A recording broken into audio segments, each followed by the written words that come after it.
In 1515, a woman named Margaret Schmidt was dragged into a Nuremberg dungeon, screaming that she would rather burn at the stake than face what awaited her inside. Within 6 hours, she was begging her captors to end her life. What she encountered was a device so psychologically devastating that hardened criminals confessed to crimes they never committed just to avoid it.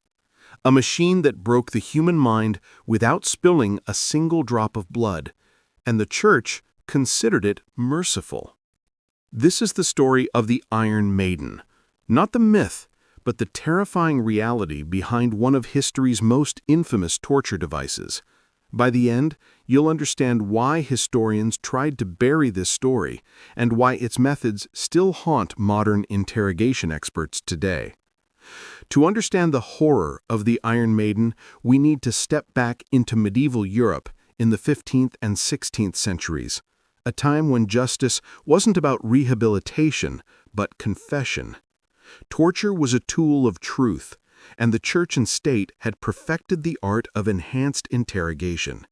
But by this period, executioners had discovered something far more effective than breaking bones or burning flesh: breaking the mind. Physical torture had limits. Victims could faint, go into shock, or die before revealing anything. But psychological torture could continue indefinitely, with the victim conscious and aware through every moment. Authorities needed detailed confessions for witch trials, heresy charges, and political conspiracies, and traditional torture wasn't giving them enough. So they turned to innovation. What emerged was a device that redefined human suffering. It didn't rely on pain. It relied on imagination. The Iron Maiden of Nuremberg appeared to be a human-shaped metal coffin, its surface carved with a grotesque face frozen in agony.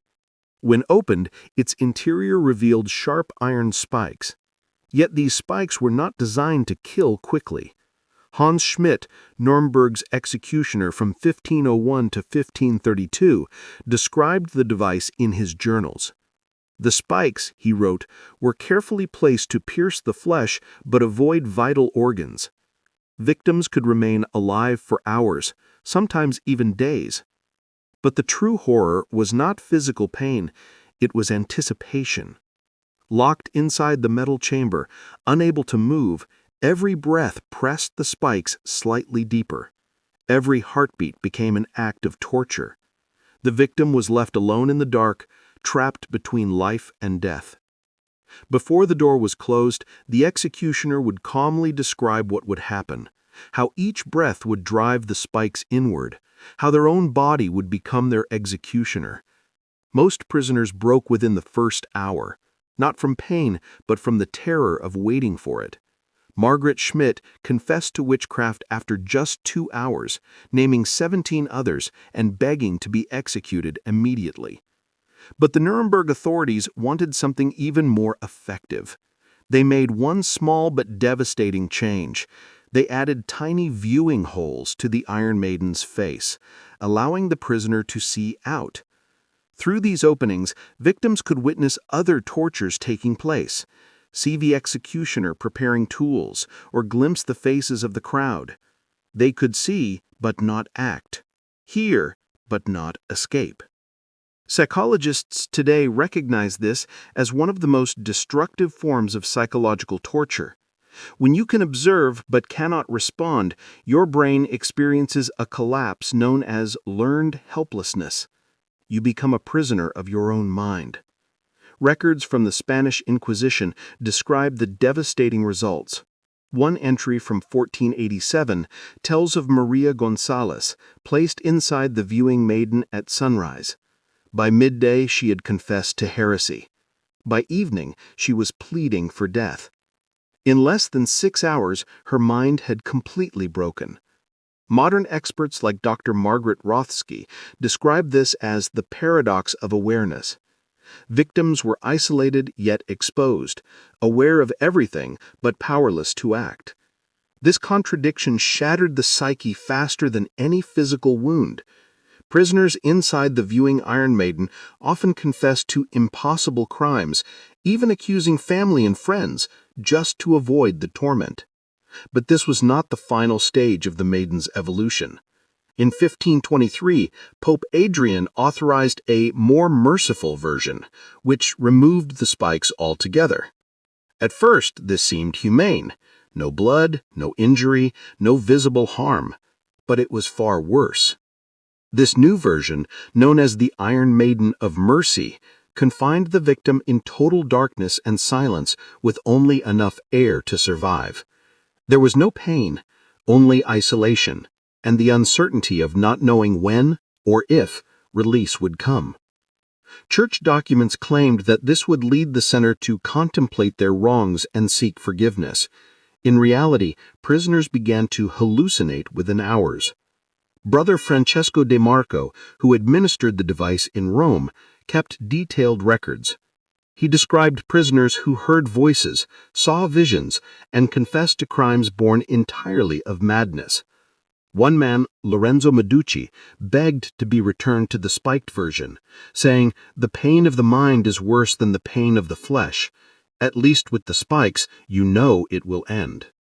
The Church called this mercy because no blood was shed, but it was psychological annihilation.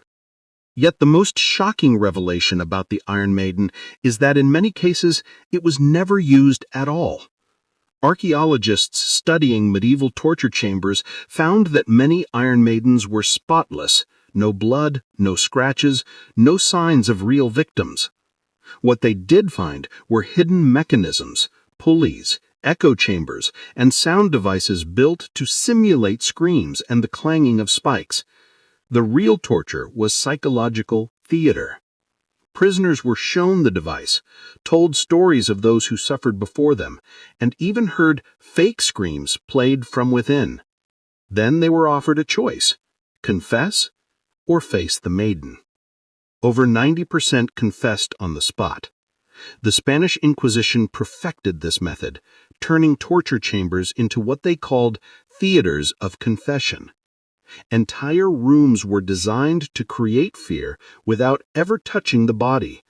It was manipulation on a grand scale. This discovery changed historians' understanding of medieval justice. What we thought was a brutal age of physical torment was in many ways an age of psychological warfare. Torturers became experts in human fear, using suggestion, illusion, and control to extract obedience. The methods developed around the Iron Maiden influenced interrogation techniques for centuries. The use of deception, the manipulation of environment, the reliance on mental pressure rather than physical pain, all became staples of modern psychological interrogation, from wartime intelligence to modern policing. But the consequences were catastrophic. The false confessions extracted through these methods fueled the witch trials and heresy hunts that claimed thousands of innocent lives. The Iron Maiden didn't just torture individuals, it created entire systems built on fear and lies. By the late 16th century, the device disappeared from European use, not because it was inhumane, but because the authorities realized that psychologically coerced confessions were unreliable. Still, its influence never truly ended. The Iron Maiden revealed something terrifying about humanity, that the human mind is far more fragile than the body. It showed that fear, isolation, and manipulation can destroy a person without a single drop of blood being spilled. Today, false confessions remain a major cause of wrongful convictions. Modern interrogation still walks the fine line between persuasion and coercion. The lessons of the Iron Maiden are not relics of the past. They are warnings about the power of psychological control. The Iron Maiden may have vanished from history's dungeons, but its shadow lingers in our justice systems, in our understanding of cruelty, and in the ways we continue to test the limits of the human mind.